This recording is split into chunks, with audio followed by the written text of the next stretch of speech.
رات کی گھنی خاموشی، گاؤں کی سنسان گلی، ایک پرانا کنواں، ارد گرد چھاؤں اور پتوں کی سرسراہٹ کی آواز نے ماحول کو خوفناک بنا دیا تھا۔ موسیٰ اور ماہین نانی اماں کا کام کر کے لوٹ رہے تھے۔ موسیٰ دھیمی آواز میں اپنی بہن ماہین سے کہتا ہے، تم نے سنا؟ کچھ جیسے کوئی ہمارے پیچھے ہے۔ آواز میں، موسیٰ بھائی، وہی کالی بلی نا؟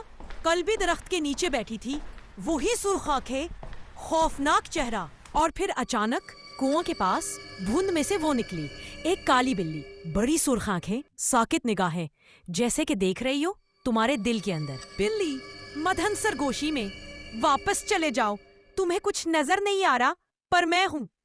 موسیٰ اور ماہین جیسے ہی وہ خوفناک آواز سنتے ہیں، ڈر کر اپنے گھر کی طرف بھاگ جاتے ہیں۔ موسیٰ اور ماہین گھر آ کر صوفے پر بیٹھ جاتے ہیں، خوف سے گھبرائے ہوئے چہرے، سانسیں پھولی ہوئی، اور حیرانگی سے دائیں بائیں دیکھتے ہیں۔ نانی اماں موسیٰ اور ماہین سے پوچھتی ہے، کیا بات ہے میرے بچوں، آپ اتنے گھبرائے ہوئے کیوں ہیں؟ بچے کہتے ہیں، نانی اماں، وہ بلی پھر آئی تھی اور ہمیں دیکھ رہی تھی جیسے کچھ کہنا چاہتی ہو۔ موسیٰ گھبراتے ہوئے، اس کی آنکھیں، وہ آنکھیں عام نہیں تھیں۔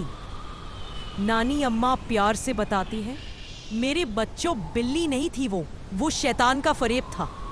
ماہین نانی اماں سے پوچھتی ہے، تو ہم پھر ڈر کیوں گئے نانی اماں؟ نانی اماں بتاتی ہے کہ شیطان سب سے پہلے تمہارے دل میں ڈر ڈالتا ہے تاکہ تم اللہ کو بھول جاؤ۔ رات کا وقت، موسیٰ اور ماہین اپنے کمرے میں صوفے پر بیٹھے تھے۔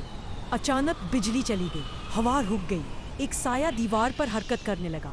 ماہین ڈری ہوئی آواز، موسیٰ بھائی، پھر وہی بلی، وہ دروازے پر دیکھو۔ بلی شیطانی آواز میں، نماز چھوڑ دو، باہر اندھیرا ہے، وہاں خطرہ ہے۔ ماہین روتے ہوئے، موسیٰ بھائی، ہم کیا کریں؟ شیطان پھر ہمیں بہکائے گا۔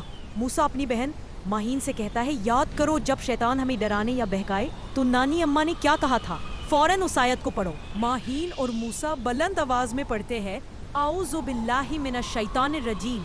جیسے ہی یہ قرآن کی آیت پڑھتے ہیں، کالی بلی غائب ہو جاتی ہے۔